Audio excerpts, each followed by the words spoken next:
রমজান মাস। যে রমজান এতটা দামি যে মহান আল্লাহ পাক রব্বুল আলামিন নিজে উল্লেখ করছেন, নিজে, শাহরু রমাদান, রমজান মাস। আচ্ছা, এই রমজান মাস এটা কোরআনের শব্দ। অতএব আপনারা ভাবেন, একজন হলেও বুঝবেন, আপনারা ভেবে দেখেন এটা পৃথিবীতে উচ্চারিত হয় রমজান মাস কতবার, কতদিন? সারা বছর। সারা বছর এই শব্দ উচ্চারিত, কারণ সারা বছর আল্লাহর কোরআন আল্লাহর জমিনে কোথাও না কোথাও তেলাওয়াত হইতেছে। তাহলে এটা যেহেতু কোরআনের শব্দ, শাহরু রমাদান, এই জন্য রমজান মাস এই কথার যেন উচ্চারণ সারা বছর হয়। সারা বছর যেন আল্লাহর জমিনে উচ্চারিত হয় যে বান্দা, একটা মাস আছে বড় দামি মাস, সেটা রমজান মাস, সেটা রমজান মাস। আল্লাহ বলেন, এবার নিজে আল্লাহ বলতেছেন, শোনো বান্দা, আমি নিজেই এই মাসের পরিচয় দেই। আমি যদি জিজ্ঞেস করি রমজান মাস কোন মাস, তো আল্লাহ বলেন আমি পরিচয় দিচ্ছি, শোনো, আল্লাযী উনজিলা ফীহিল কোরআন, এটা সেই মাস যে মাসে আমি আল্লাহ কোরআন নাজিল করেছি। কোরআন নাজিল হয়েছে যেই মাস, সেই মাসের নাম রমজান মাস। এই কারণে রমজান এত দামি। রমজানের আমার শায়েখ আল্লামা মুফতি মুশতাকুন নবী সাহেব বলে, রমজানের প্রতি ঘন্টা, মিনিট, সেকেন্ড, এক একটা মুহূর্ত যেন হীরামণি মুক্তার মতো, হীরামণি মুক্তার মতো। আল্লাহ তাআলা এমন ভাবে এটাকে, যেমন এই প্যান্ডেলটা আপনারা আলাদাভাবে সুন্দর করে চারদিকে কি চমৎকার করে সাজাইছেন, চারিদিকে এটাকে সুন্দর করে একটা সাজানো প্যান্ডেল। রমজানকে যেন আল্লাহ তাআলা এভাবে সাজাইছেন, আল্লাহ নিজের হাতে রমজান সাজাইছেন। আল্লাহ বলে, বান্দা শোনো, আমি রমজানকে কেমনে সাজাইলাম। 1, পুরা মাস রোজা। 2, প্রতিদিন ইফতার। 3, প্রতিদিন সাহারি। 4, প্রতিদিন 20 রাকাত তারাবি। 5, শেষ দশকে এতেকাফ। 6, শেষ দশকের বেজর রাত্রিতে শবে কদর। এরপরে 7, একটা নফল একটা ফরজের সমান। 8, একটা ফরজ 70টা ফরজের সমান। 9, প্রথম দশক রহমত। 10, মাঝখানের দশক মাগফিরাত। 11, শেষ দশক জাহান্নাম থেকে মুক্তি। আল্লাহ বলেন, জান্নাতের দরজা খুলে দিলাম, জাহান্নামের দরজা বন্ধ করে দিলাম, সমস্ত শয়তানগুলোকে শেকলে বন্দী করে দিলাম, চারিদিক দিয়া গোলাইয়া সব গুছাইয়া বান্দা, রাস্তা কেবল একটাই খোলা, দরজা কেবল একটাই খোলা। পুরা রমজান রাতে আসো, দিনে আসো, দুপুরে আসো, শুধু আমার গোলামি করবা, গুনাহ ছেড়ে দিবা, আর একটা দরজা দিয়েই সবাই ঢুকবা, শুধুই জান্নাত, শুধুই জান্নাত, শুধুই জান্নাত, শুধুই জান্নাত। কারণ দরজা তো খোলা একটাই, জান্নাতের দরজা, জাহান্নামের দরজা বন্ধ। এই মাসে আমি কোনো দিকে দেব না, শুধু জান্নাত দেব, শুধু জান্নাত, শুধু জান্নাত। এজন্য বাপ মহান আল্লাহ পাক রব্বুল আলামিন বলছেন, রমজান আমি কোরআন নাজিলের মাস। আমার শায়েখ বলে, আল্লামা মুফতি মুশতাকুন নবী সাহেব বড় সুন্দর বলছে হুজুরে, যে শুনেন, আল্লাহ তাআলা রমজানকে বলছেন কোরআন নাজিলের মাস, এজন্য দামি বানাই দিছেন রমজান। একটাবার চিন্তা করে দেখেন, প্রত্যেক রমজানে কোরআন নাজিল হয় না, রমজান নির্দিষ্ট একটি রমজানে না কোরআন নাজিল হয়েছে, কথা বুঝছেন না? কিন্তু ওই এক মাসে কোরআন নাজিল হয়েছে দেখা আল্লাহর এই জমিনে যতবার এই মাস ঘুরে ঘুরে আসতেছে 1450 বছর ধরে, প্রত্যেকবারই এই মাস দামি হয়ে যাচ্ছে। একটি রাতে শবে কদর কোরআন নাজিল হয়েছে, ফলে যতবার এই রাতটা ঘুরে ঘুরে আসে প্রত্যেক বছরেই এই রাত দামি হয়ে যাচ্ছে। অতএব কোরআনুল কারীম এক রাত্রিতে নাজিল হয়েছে, এজন্য প্রত্যেকবারই ওই রাত্রি দামি। একটি মাসে নাজিল হয়েছে, এজন্য প্রত্যেক বছর ওই মাসটা দামি। এজন্য যে ইমানদার কোরআনকে বুকে আগলায় নিছে, কোরআনকে নিজের জীবনে গ্রহণ করে নিছে, রমজানকে আপন করে নিছে, খোদার কসম রব্বে কারীম তাকেও সারা বছর সারা জিন্দেগি দামি বানায় দিছে, দামি বানায় দিছে। এজন্য রমজান মাসের নাম কি? রমজান। রমজান উচ্চারণ করেছেন যিনি এই মাসের নাম, তিনি রহমান, আর তিনি নাজিল করেছেন কোরআন। এটা গ্রহণ করেছে যে সে হলো মুসলমান। হ্যাঁ, দিয়েছেন যিনি তিনি রহমান, যিনি দিয়েছেন তিনি রহমান। মাসের নাম রমজান, নাজিল করলেন কোরআন, গ্রহণ করলো মুসলমান। ফামান শাহিদা মিনকুমুশ শাহরা ফালিয়াসুমহু, আল্লাহ বলছেন হুদাল লিন্নাসি ওয়া বাইয়িনাতিন মিনাল হুদা ওয়াল ফুরকান। আল্লাহ বলছে বান্দা আমি এমন কোরআন নাজিল করেছি যেই কোরআন গোটা বিশ্ব মানবতার হেদায়েত, এবং সব কথা স্পষ্ট, বাইয়িনাত, কোনো কথা, কোনো শব্দ, কোনো বাক্য, কোনো ব্যাখ্যা বিশ্লেষণ অস্পষ্ট, অগোছালো, অপূর্ণাঙ্গ কোরআনে নাই, সব স্পষ্ট, রাত দিন 24 ঘন্টা। ওয়াল ফুরকান, এবং কোরআনই হচ্ছে, এই শেষ কথাটা মনোযোগ দিয়ে শোনো ভাইয়া, আল্লাহ তাআলা বলছে কোরআন হচ্ছে ফুরকান, সত্য মিথ্যা, ন্যায় অন্যায়, উচিত অনুচিত, হালাল হারাম, জায়েজ না জায়েজ, করণীয় বর্জনীয়র মধ্যে পার্থক্যকারী আল্লাহর কোরআন। এজন্য ভাইয়া বাপ বিশ্বাস করেন, ছেলেরা বাপ তোমাদেরকে বলি ভাইয়া, আল্লাহর কোরআনের জ্ঞান যার নাই, কোরআন যার বুকে নাই, কোরআন যার হাতে নাই, কোরআন যার জবানে নাই, কোরআন যার জিন্দিগিতে নাই, কোরআন যে গ্রহণ করে নাই, আল্লাহর কসম, রব্বে কাবার কসম, সে হালাল হারাম, বৈধ অবৈধ, ন্যায় অন্যায় সে বুঝতে পারে নাই, খুঁজে পায় নাই, তালাশ করে পায় নাই। এজন্য কোরআনবিহীন কোনো মানুষ সভ্য হইতে পারে না। কোরআনবিহীন কোনো মানুষ বাংলা বই ন্যায় অন্যায় শিখায় না, অঙ্ক বই ন্যায় অন্যায় শিখায় না, ইংরেজি বই ন্যায় অন্যায় শিখায় না, পদার্থবিজ্ঞান জীববিজ্ঞান ন্যায় অন্যায় শিখায় না, রসায়ন বিজ্ঞান ন্যায় অন্যায় শিখায় না, উচ্চতর গণিত ন্যায় অন্যায় শিখায় না, ডাক্তারি বই ন্যায় অন্যায় শিখায় না, আইনের বই ন্যায় অন্যায় শিখায় না। শুধু আল্লাহর কোরআন ন্যায় এবং অন্যায়, হালাল এবং হারাম, উচিত এবং অনুচিত, বৈধ এবং অবৈধ এটা শিখায়। অতএব কোরআন বঞ্চিত তো সে হালাল হারাম থেকেই বঞ্চিত।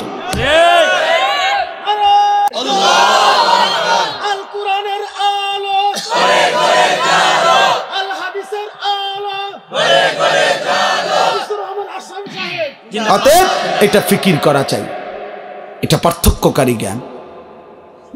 এজন্য আপনাদের সবার কাছে অনুরোধ, নিজের ছেলেকে, নিজের মেয়েকে আল্লাহর কোরআন থেকে বঞ্চিত করবেন না। বাচ্চাটাকে দিন শিখান, আল্লাহর কোরআন শিখান। জীবনের সবচেয়ে বড় সম্পদ দিয়ে গেলেন। কোরআন আজীবন মানুষকে দামি বানায়, কোরআন জান্নাতেও দামি বানাবে। সর্বশেষ কথা হলো ফামান শাহিদা মিনকুমুশ শাহরা ফালিয়াসুমহু।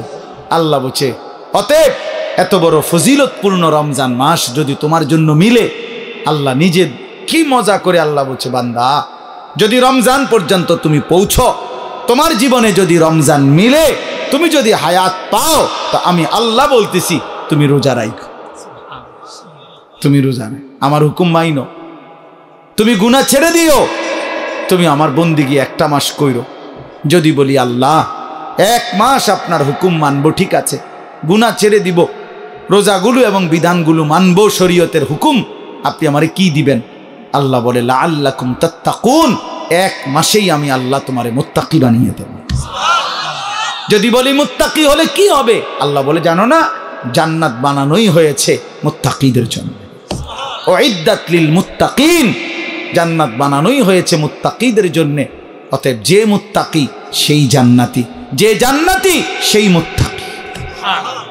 আমার কিশোর, আমার নওজোয়ান, আমার বাপ, আমার ভাই, আমার বন্ধু, আমার পর্দার আড়ালের মা বোন, সবাইকে বলি হায়াতের কদর করেন, জিন্দিগির কদর করেন। আপনাদের এই একটা মাহফিল খুব সম্ভব, বারবার আমি আসি, ওই কবির ভাই এইসা প্রেশার তার, এই এক মহব্বতের মানুষের কাছে আমি বারবার হেরে যাই, যার কারণে তার খুব বেশি ভালোবাসার কারণে এই মাহফিলটা কোনো না কোনোভাবে মিলাইতে হয়।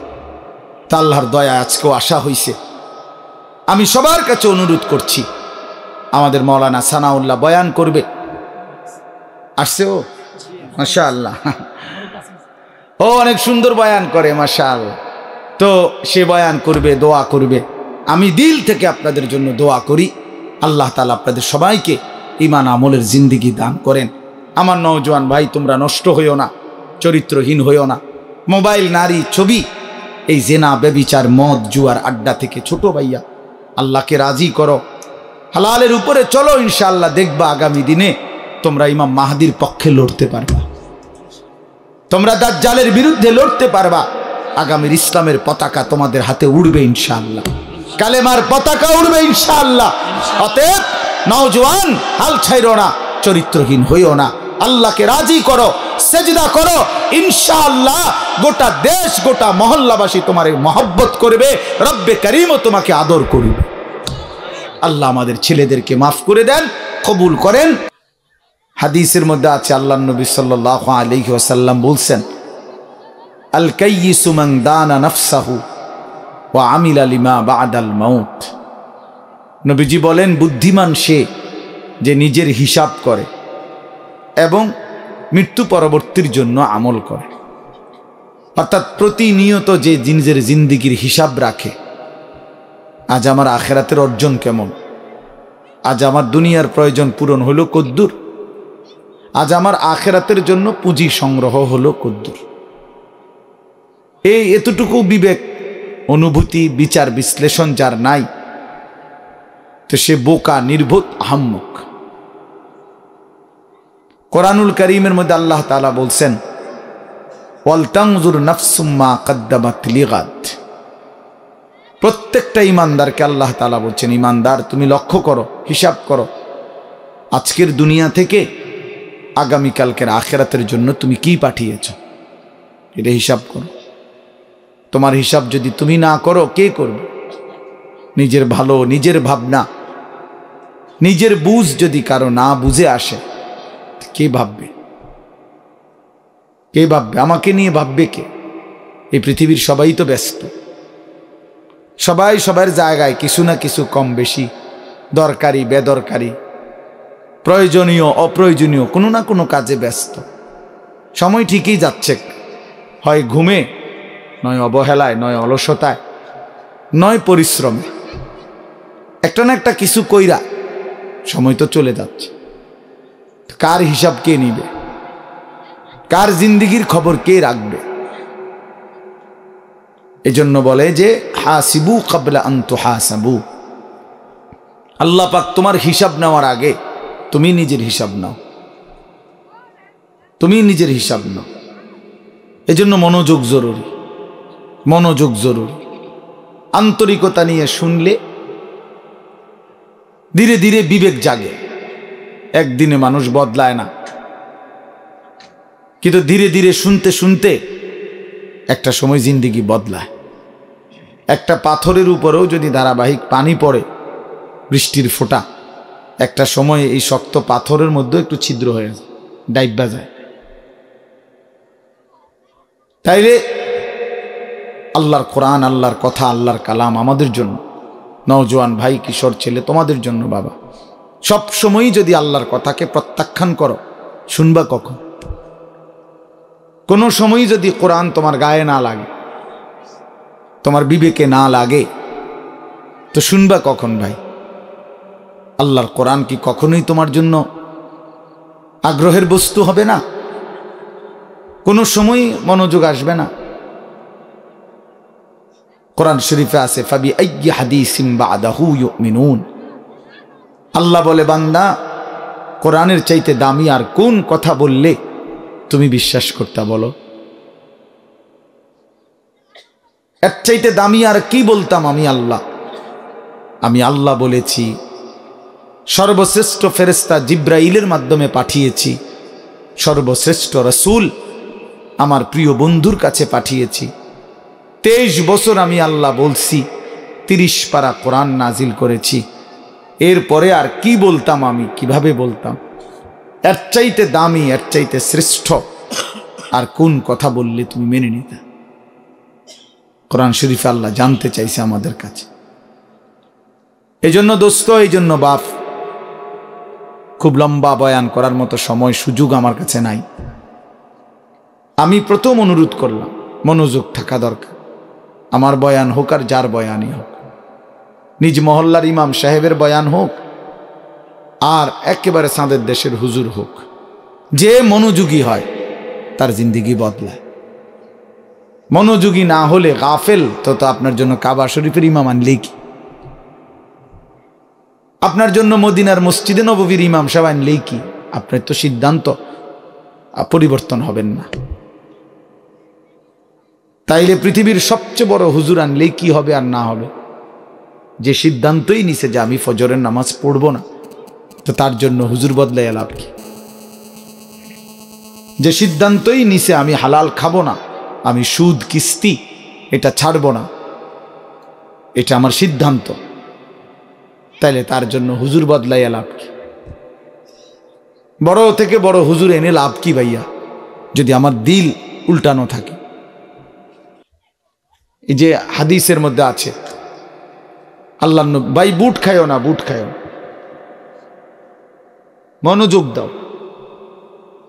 ছেলেরা আমি আবারও বলছি ভাইয়া, পরস্পর কথা বলো না, ফালতু অভ্যাস ছাড়তে না পারলে তুমি উঠে যাও, আমার কোনো মানা নাই, আমি কথাই বলবো অল্প একটু।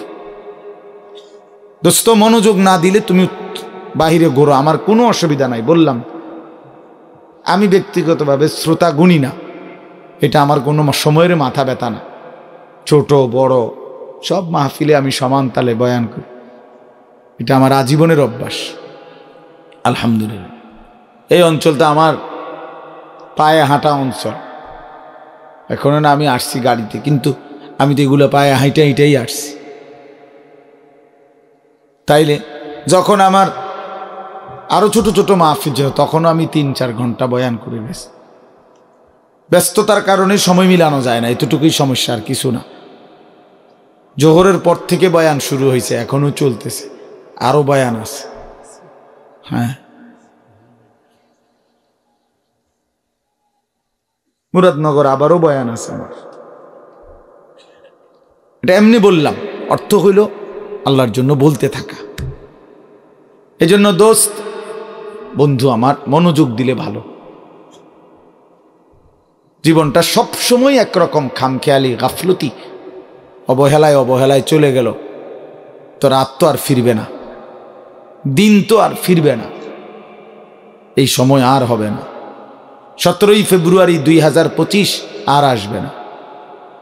আগামী বছর 17ই ফেব্রুয়ারি হবে, কিন্তু সেটা হবে 2026। আগামী সপ্তাহে 17 তারিখ সোমবার আসবে, কিন্তু সেটা হবে 23 তারিখ। প্রতি রাত, প্রতি ঘন্টা, প্রতি মিনিট, প্রতি সেকেন্ড একবারই আসে। আমাদের হায়াত একবারই, প্রত্যেক মিনিট একবার। নবী সাল্লাল্লাহু আলাইহি ওয়াসাল্লাম বলছেন, ইরতাহালাতিদ দুনিয়া মুদবিরা ওয়ারতাহালাতিল আখিরাতু মুকবিলা। নবীজি বলেন, উম্মত শুনো, প্রতি সেকেন্ড, প্রতি মিনিট দুনিয়া তোমার পিছনে যাচ্ছে, প্রতি মিনিট আখিরাত তোমার সামনে আসতেছে। প্রতি ঘন্টা যায় তো আমার দুনিয়া যায়, প্রতি ঘন্টা যায় তো আমি আখিরাতের দিকে 1 ঘন্টা আগায় যাই, কবরের দিকেই 1 ঘন্টা আগায় যাচ্ছি, হাসরের দিকেই আমরা মূলত কি আগায় যাচ্ছি। এই জন্য নবীজি বলছেন, অতএব বুদ্ধিমান হলে শোনো উম্মত, ফাকুনু আবনা আল আখিরা ওয়ালা তাকুনু আবনা আদ দুনিয়া। নবীজি বলছেন, অতএব তুমি আখিরাতের সন্তান হও, আখিরাতের পরিচয়ে পরিচিত হও, দুনিয়ার সন্তান হইও না। শুধু ডাক্তার, শুধু ইঞ্জিনিয়ার, শুধু আইনজীবী, শুধু ব্যারিস্টার, শুধু পয়সাওয়ালা, শুধু ব্যবসায়ী, শুধু কৃষক, শুধু বিদেশি, শুধু প্রবাসী, এক মুসলমান হিসেবে এতটুকু পরিচয় নিয়েই তুমি যথেষ্ট হইও না। এক মুসলমানের পরিচয় এতটুকুই না, বরং তোমার পরিচয় যেন হয় আখিরাতের পরিচয়। লোকটা নামাজি, লোকটা রোজাদার, লোকটা চরিত্রবান, লোকটা দিনদার, লোকটা ফরহেজগার, লোকটা আল্লাহওয়ালা, লোকটা আখিরাতের ফিকির করে, মসজিদকে ভালোবাসে, মাদ্রাসাকে ভালোবাসে, ওলামায়ে কেরামকে ভালোবাসে, নামাজকে ভালোবাসে, আল্লাহর ঘরকে ভালোবাসে, কোরআনকে ভালোবাসে। এমন পরিচয় পরিচিত হও, এমন পরিচয় নিজের জীবনে লাগাও। নবীজি বলছেন, শুধু দুনিয়ার পরিচয়, অনেক বড় পয়সাওয়ালা, অনেক বড় টাকাওয়ালা, অনেক বড় ক্ষমতার অধিকারী। দোস্ত, ক্ষমতা বেশি বা কম, উভয় অবস্থাতেই কবরে চলে যাবে। হাসলেও মরে যাবে, কাঁদলেও মরে যাবে। তাফসিরে মাআরিফুল কোরআনে আমরা পড়ছি, মুফতি শফি রহমতুল্লাহ আলাইহি বলছে, দুনিয়াবাসী, দুনিয়া নিয়া কারাকারি করো না, কারণ সর্বোচ্চ চেষ্টা করে দুনিয়া যদি জিতেও যাও তাইলেও মরে যাবা, যদি হেরেও যাও তাইলেও মরে যাও। পৃথিবীর সর্বশ্রেষ্ঠ ধনী সেও মৃত্যুবরণ করবে, পৃথিবীর সর্বশ্রেষ্ঠ ফকির সেও মৃত্যুবরণ করবে, মরেই যাবে। প্রিয় বন্ধু, তোমরাও আমরাও হাসলেও মরে যাব, কাঁদলেও মরে যাব। সুখে থাকলেও মৃত্যু হবে, দুঃখে থাকলেও মৃত্যু হবে। অট্টালিকায় থাকলেও মরণ, কুড়ে ঘরে থাকলেও মরণ। অতএব যেই মৃত্যু আমাকে বরণ করতেই হবে, যেই কবর থেকে আমি আড়াল হওয়ার, পাশ কাটার কোনোই সুরত নাই, অতএব তার জন্য প্রস্তুতি নেওয়া, যেটার মুখোমুখি আমাকে হতেই হবে তার জন্য প্রিপারেশন নেওয়া, এটাই বুদ্ধিমানের কাজ। আমার যেহেতু ডায়াবেটিস হয়েই গেছে, এখন আমার এই অবস্থায় শরীর স্বাভাবিক থাকবে কেমনে, এইটা নিয়েই ফিকির করা উচিত।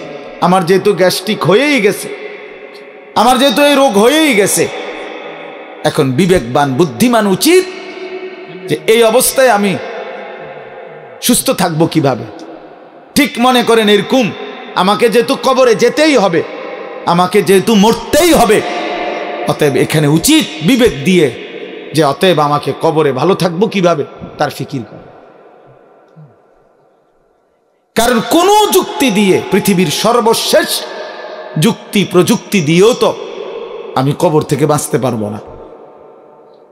তাহলে যে সত্য আমাকে গ্রহণ করতেই হবে, যেই অমোঘ বিধান আমাকে মেনে নিতেই হবে, তার জন্য প্রিয় ভাই নিজেকে প্রস্তুত করা, ভাবা, কল্পনা করা, এটাই বিবেকের দাবি, এটাই ইনসাফের দাবি।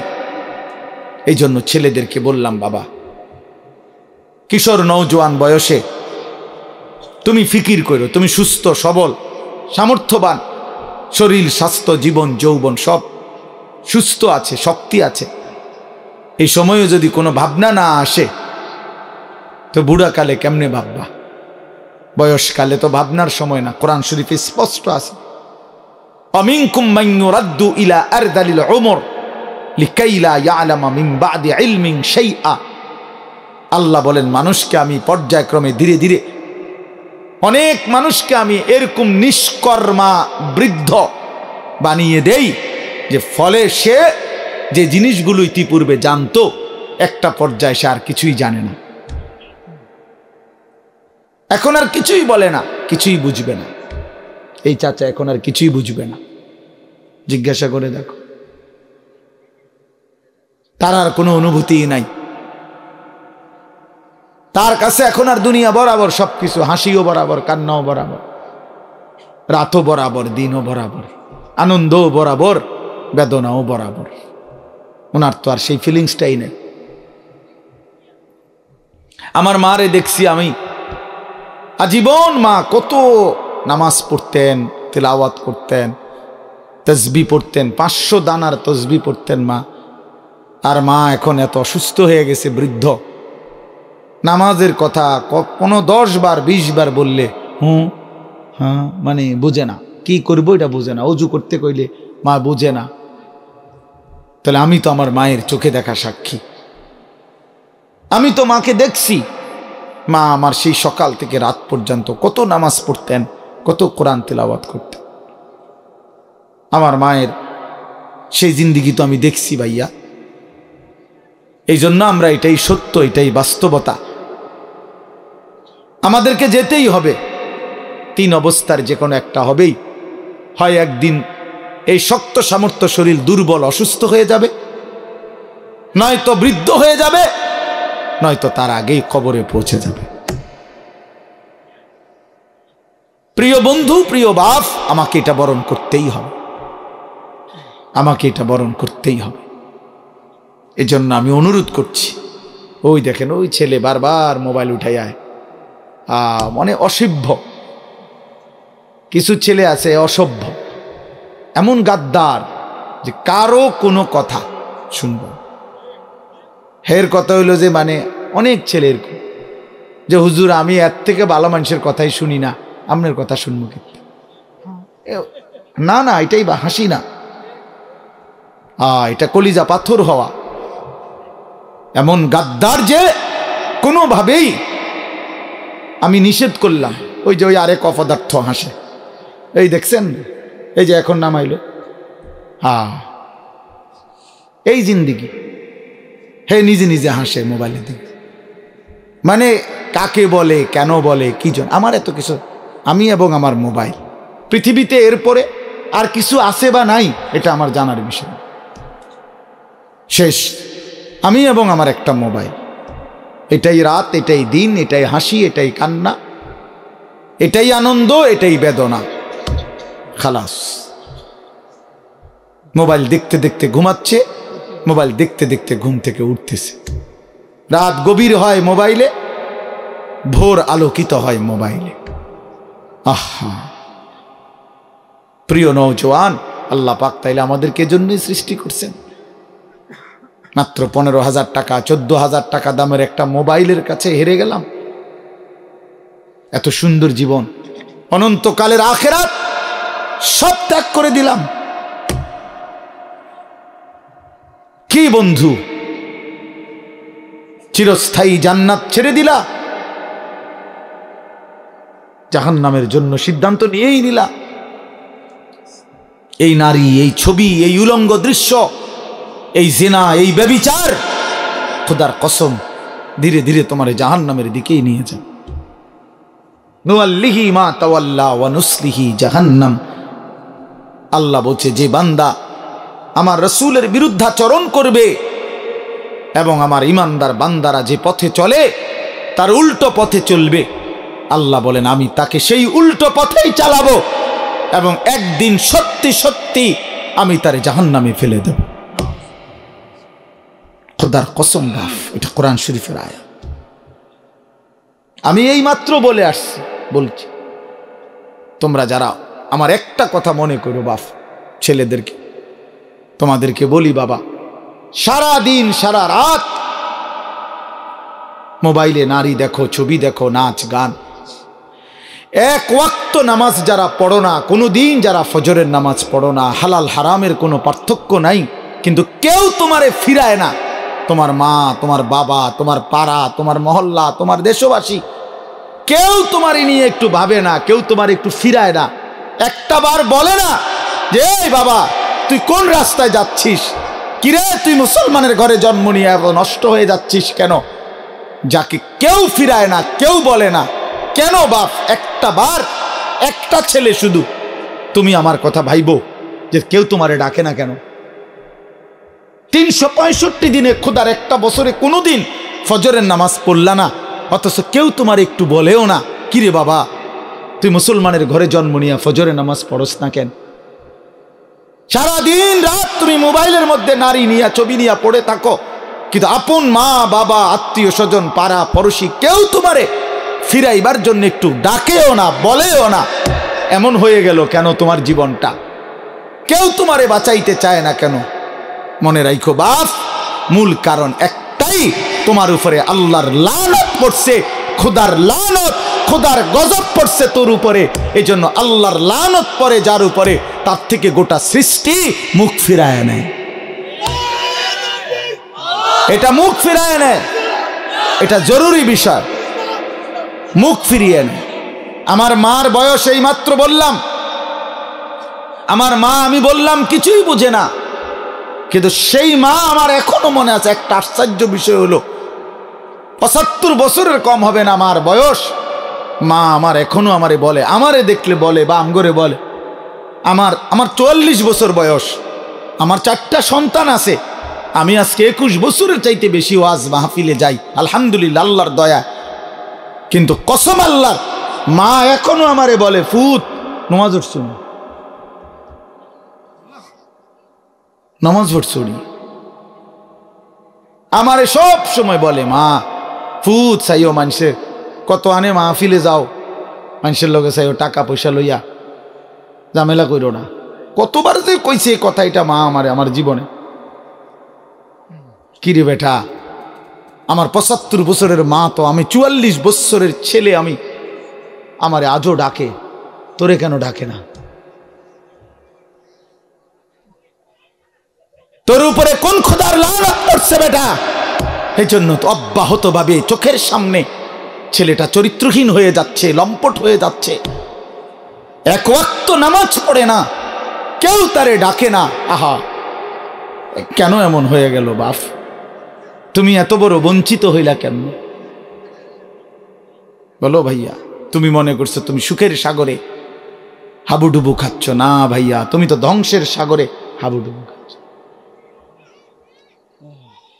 তুমি তো ভাবছো তুমি বড় মজায় আছো, তোমার মাথার উপরে কারো ছায়া নাই। আসলে তো তোমার উপরে খোদার লানত, এই জন্য কেউ তোমারে ফিরাইবার চাচ্ছে না। এই জন্য বিবেক থাকলে আমার এই কথা ভাইব, বিবেক থাকলে ভাইব। আমি তো ধমক দিলাম, তোমারে কেউ ধমক দেয় না কেন? কেন ধমক দেয় না? তোমারে কেউ ফেরায় না কেন? হ্যাঁ, এই জন্য দোস্ত দয়া করে এটা ভাবা উচিত, আমরা ইনসাফের সাথে আমাদের এটা ভাবা উচিত। আমরা যদি এটা ভাবি, আমাদের জীবন সুন্দর হবে। এই কথাটাই আমি শুরু করছিলাম। আল কাইয়িসু মান দানা নাফসাহু, নবীজি বলছেন সে বুদ্ধিমান যে নিজের হিসাব করে। ও আমিলা লিমা বাদাল মাউত, এবং মৃত্যু পরবর্তীর জন্য আমল করে।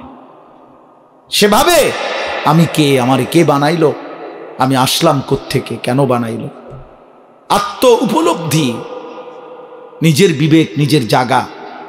আসলে আমি কে? আমি মানুষ না জানোয়ার? এতটুকু বুঝ, বুদ্ধি, আকল, দিমাগ যদি দোস্ত আমার না থাকে, তা আমি মানুষ হলাম কিভাবে, মুসলমান হলাম কিভাবে?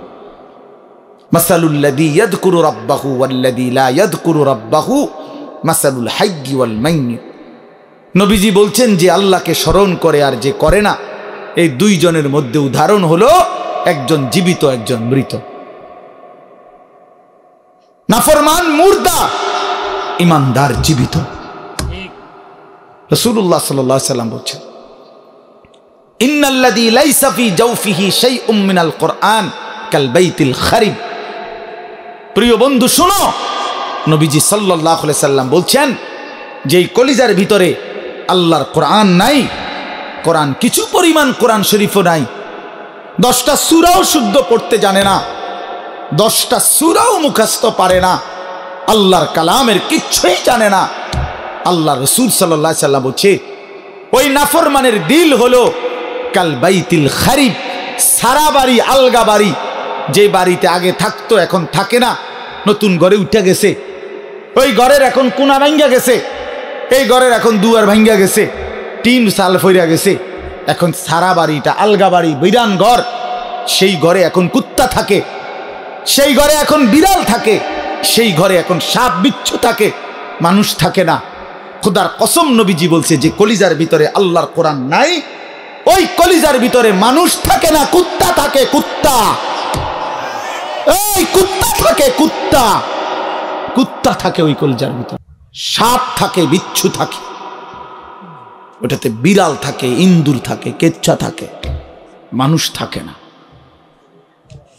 ওই কলিজার ভিতরে মানুষ থাকে না, বুঝছো ভাইয়া? কাজে তোমাদের যাদের জবানে আল্লাহর কোরআন নাই, তোমাদের যাদের দিলে মাওলার কোরআন নাই, তো তোমার এই ভেতরটা জন্তু জানোয়ারের ঘর, কুকুর বিড়ালের ঘর। আর চারো শোনো মিয়া, কোরআন শরীফে সূরা আরাফের মধ্যে আছে কোরআনের আয়াত, ওয়াত্তাবা হাওয়াহু ফামাসালুহু কামাসালিল কালব। সরাসরি কোরআনের আয়াত, সরাসরি কোরআন শরীফের আয়াত। আল্লাহ তাআলা বলছেন যে মনের ইচ্ছা মতো চলে, মনের চাহিদার অনুসরণ করে, আমার মনে যা চায়। কেন নামাজ পড়ো না? তোমার মন চাইছে দেখে। আর কি কারণ? তোমার মন চাইছে তুমি পড়ো না। কেন সারাদিন নারী দেখো, ছবি দেখো? তোমার মন চাইছে, এই তো না, আর কি তো কিছু না। কেন পেশাব করে পায়খানার পরে ঢিলা কুলুক টয়লেট পেপার, পাক নাফাকের কোনো পার্থক্য বুঝো না? কেন? কারণ তোমার মন চাইছে, মন চাইছে। রাতের বাইজা গেছে 3টা, তুমি ঘুমাও না। দিনের বাইজা গেছে 10টা, তুমি ঘুম থেকে ওঠো না। কারণ তোমার ইচ্ছা, তোমার মনে যা চাইছে তা। আল্লাহর কসম বাপ, আমার কথায় রাগ করো না। আল্লাহ তাআলা কোরআনে বলছে, এরকম মনের ইচ্ছার যে অনুসরণ করে, মনের যা চায় তাই করে, আল্লাহ বলছে তার উদাহরণ হলো কামাসালিল কালব, কুত্তার মতো, কুত্তার মতো, কুত্তার মতো, কুত্তার মতো, কুত্তার মতো। এই নামাজি বেনামাজি বেহায়া, মনে রাখিস তোর জিন্দিগি কুত্তার জিন্দিগি। তোদের যাদের কপালে সেজদা নাই, তোমাদের জীবন কুত্তার জীবন, মনে রাখো। কুকুরের জীবন এটা। কামাসালিল কালব, কই হারুন কই কও কামাসালিল কালব, কালব অর্থ কি কও বলো। এরা তো সব আমার ছাত্র, হারুন, এই যে রবি, বলো। কামাসালিল কালব, কুকুরের মতো আল্লাহ বলছে কোরআন। এ তো কোনো ব্যাখ্যার কিছু নাই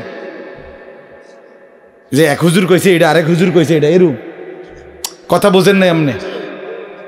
এটা ব্যাখ্যার কিছু আছে এখানে? এটা তো স্বাভাবিক বাংলা, সোজা বাংলা। কামাসালিল কালব, কুকুরের মতো। ওই জিন্দিগি কুত্তার জিন্দিগি, যে জিন্দিগি নাফরমানের জিন্দিগি, নাফরমানের জীবন। এজন্য দোস্ত রহম করো নিজের উপরে।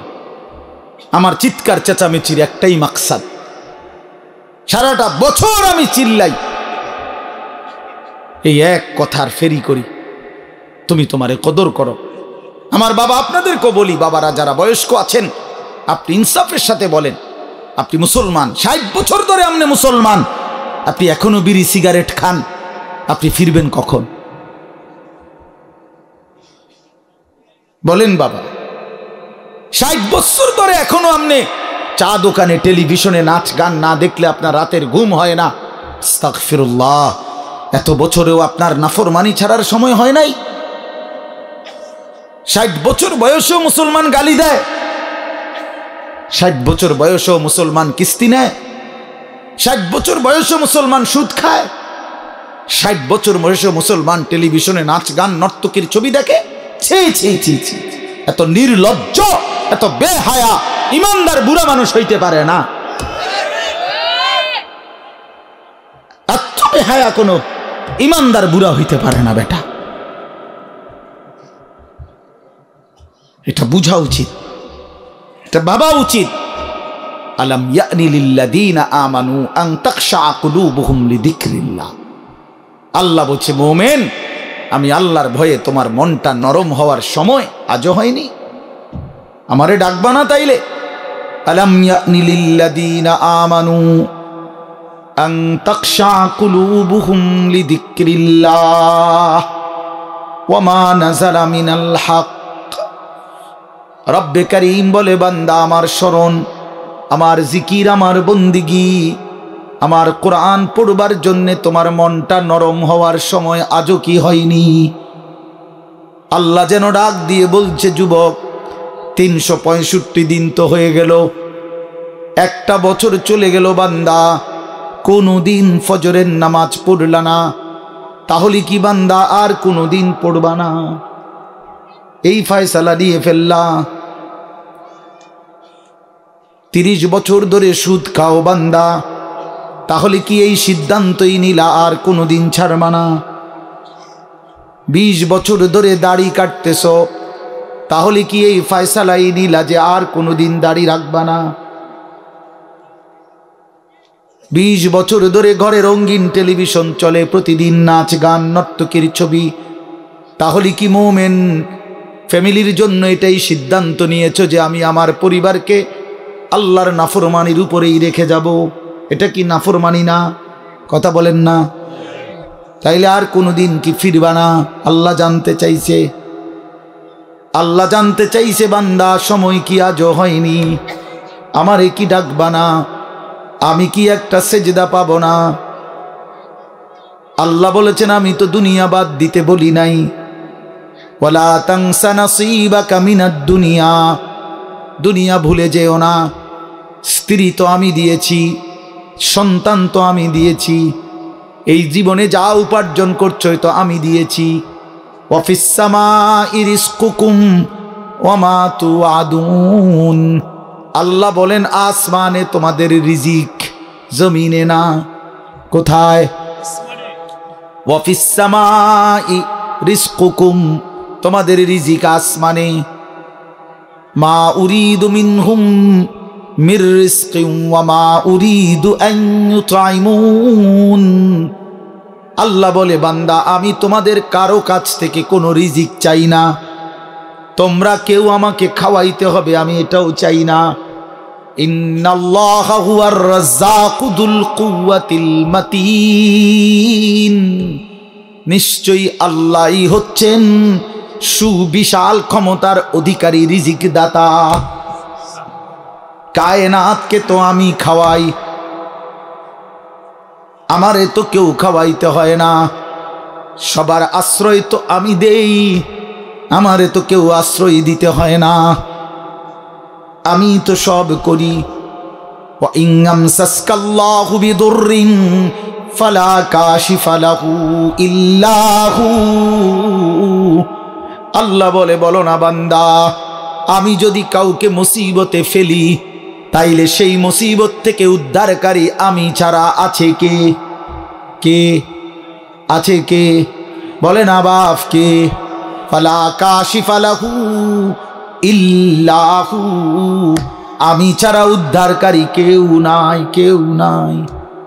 ওয়া ইন ইউরিদকা বিখাইরিন ফালা রাদ্দা লিফাদলিহি, আল্লাহ বলেন আর আমি যদি কাউকে কল্যাণ করি, উপকার করি, তাইলে আমার কল্যাণ আমার উপকার ঠেকায়া দিবে এমনও তো কেউ নাই। কে দিবে আমার ঠেকায়া? আমারে প্রতিহত করবে কে? ওয়া ইম মিন শাইইন ইল্লা ইনদানা খাযাইনুহু ওয়া মা নুনাজ্জিলুহু ইল্লা বিকদারিন মা'লুম, আল্লাহ বলে বান্দা সব কিছু আমার কাছে আছে ভান্ডারে ভান্ডারে, কিন্তু আমি জমিনে নাজিল করি পরিমাণ মতো করে। একসাথে সব আলু দিয়া দিলে রাখবা কই? একসাথে 30 বছরের পেঁয়াজ দিয়া দিলে রাখবা কই? কথা বোঝেন নাই? একসাথে 50 বছরের খাবার দিয়ে দিলে রাখবা কই? আছে তো আমার কাছে সব কিছুর ভান্ডারে ভান্ডার, কিন্তু আমি জমিনে দিয়ে থাকি পরিমাণ মতো করে। বিকাদারিন মা'লুম, ইন্না কুল্লা শাইইন খালাকনাহু বিকাদার, আল্লাহ বলেন সব কিছু আমি বানিয়েছি পরিমাণ মতো করে। জন্ম নিল কয়জন, কবরে নিলাম কয়জন, আমার হিসাব আছে। কোন সংখ্যা, জনসংখ্যা কোনো সময় বেড়ে গিয়ে ক্ষতিগ্রস্ত হবে না, আমি আছি না। বুঝেন নাই কথাটা? কোন বিজ্ঞানী বুদ্ধি দিছে, কোন পাগলে বলছে? সব পাগল মাতাল ছাড়ো, আমি আছি। ওমা মিন দাব্বাতিন ফিল আরদি ইল্লা আলাল্লাহি রিজকুহা, আল্লাহ বলে যত কিছু জমিনে বিচরণ করে সব কিছুর রিজিকের জিম্মাদারি আমি একাই আমার কাঁধে তুলে নিলাম। সুবহানাল্লাহ। ওয়া ইয়ালামু মুস্তাকাররাহা ওয়া মুস্তাউদাহা, আল্লাহ বলেন আমার বান্দা, আমার সৃষ্টি, আমার মাখলুক কখন কোথায় থাকবে, শেষ পর্যন্ত কোথায় দাফন হবে, আমি সব আগের থেকেই জানি, ফয়সালা করে রেখেছি। গতকালকে আমি ছিলাম সিলেট মৌলভীবাজার, আজকে এখানে। এই জিন্দেগি আল্লাহ বলেন আমি জানি। কুল্লুম ফি কিতাবিম মুবিন, সব কিছু আমি স্পষ্ট আমল নামার মধ্যে, তাকদীরের মধ্যে লিখে রেখেছি। তাকদীরে সব আগের থেকেই ফয়সালা করা, সব আগের থেকে সিদ্ধান্ত করা। আর রিজকু মাকসুম, রিজিক বন্টন হয়ে আছে। মাথার গাম পায়ে ফেললা, পায়ের গাম যদি আবার মাথা তো উড়ান, বরাদ্দ যে দূরে দূরে, হুদাই লাফান। আরে হুদাই লাফান, বুঝেন নাই? যে পরিশ্রম করে তার আয় বাড়ে, তাইলে তো সব দোকানদারের বেচা কিনা সমান হইতো। একসাথে দোকান খোলে, একসাথে দোকান বন্ধ করে, কামাই সমান না কেন? বুঝেন নাই আমনে কথা? একই স্ট্যান্ডে সবার 30টা সিএনজি, এখান থেকেই গেছে, এখান থেকেই আপনার এই সিরিকাইল থেকেই কোম্পানিগঞ্জ, কোম্পানিগঞ্জ থেকেই সিরিকাইল, কই সবার ইনকাম বরাবর কেন? কেন? শুধু পরিশ্রম করিলেই অর্থ আসে? না না না, আসমানের ফয়সালাতে অর্থ আসে, রবের ফয়সালা। ইন্না রাব্বী ইয়াবসুতুর রিজকা লিমান ইয়াশাউ ওয়া ইয়াকদির। আল্লাহ বলেন আমি যাকে মন চায় তাকে বেশি দেই, যাকে মন চায় তাকে কম দেই। না আমার ফয়সালা, তোমার কি? কমটাও আমার, বেশিটাও আমার, তুমি কি? আল্লাহ তারে বেশি দিলেন কেন, তো তোমারে কম দিলাম কেন? তোমারে যে কম দিলাম এটাই কেন দিলাম, তুমি এটা কও। কোনটা তোমার? আসমান তোমার না জমিন তোমার? শরীর তোমার না দেহ তোমার? বুদ্ধি তোমার না চোখ তোমার না হাত তোমার? তোমার কি তা? কথা বলেন না কেন? তো সবই আমার, আমি যাকে যা মন চাই তাই দেব। তুমি কি? তুমি এর মতামত দিবার অধিকার আছে নি আমার? তাইলে এই জন্য বাপ, বন্ধু আমার, দোস্ত আমার, সাথী আমার, সবাইরে বলি ভাইয়া জিন্দিগির হিসাব করেন। এটাই আমার মূল বক্তব্য। আর একটু নড়ে চড়ে ঘুরে দাঁড়ান। ছেলেরা, বাপ ফিরে আসো তুমি আল্লাহর দিকে, কোরআনের দিকে, নামাজের দিকে, সেজদার দিকে। এই কপাল পৃথিবীর কোনো কামাইতে লাগে না, খেয়াল করে দেখে। উপার্জনের পৃথিবীতে মানুষ দেশে থাকুক আর বিদেশ থাকুক, চাকরি করুক আর ব্যবসায়ী করুক, ক্ষেত খামারে কাম করুক আর দিন মজুরি করুক, মাড়ি কাটুক আর যাই করুক, কপাল কোনো কামে লাগায় না। বুঝো না হিসাব দেয়? কপাল কি লাগায় না? কোনো কাজে লাগায় না। কপাল শুধুই সেজদার জন্য, কপাল শুধুই সেজদার জন্য, শুধুই সেজদার জন্য, কপাল শুধুই সেজদার জন্য। কিসের জন্য? আল্লাহ বলছেন এটা বানাইছি সেজদার জন্য। এজন্য যে কপালে সেজদা নাই, আল্লাহ যেন বলেছে যে ওই মানুষের বাচ্চা না, ওই জানোয়ার, জানোয়ার। এজন্য দোস্ত, কেন নামাজ পড়ো না? কেন সেজদা করো না? কেন আল্লাহকে ডাকো না? মাদেরকে জিজ্ঞেস করেন, বোনদেরকে জিজ্ঞাসা করেন, কেন আল্লাহর হুকুম প্রতিনিয়ত লঙ্ঘন করছে? কেন বোনেরা বেপর্দা? কেন মায়েরা বেপর্দা? মাকে বলেন, বোনকে বলেন, জিজ্ঞেস করেন নিজের বিবিকে, রাস্তার এই পুরুষদেরকে তোমার শরীর যৌবন দেখাইয়া কি অর্জন হয়েছে বলো? কয় টাকা কামাই হয়েছে? দুনিয়ারে বা কি পাইলা, আখেরাতের বা কি পাইলা? তোমরা একটা ছেলে বলো, বাবা নারী আর ছবি আর উলঙ্গ দৃশ্য দেখে দুনিয়ার কি পাইলা আর আখেরাতের কি পাইলা? আখেরাত তো কিছুই নাই, দুনিয়াও তো কিছু নাই। শরীর যৌবন, নিজের সক্ষমতা নষ্ট করা ছাড়া আর কি? আর কি ভাইয়া?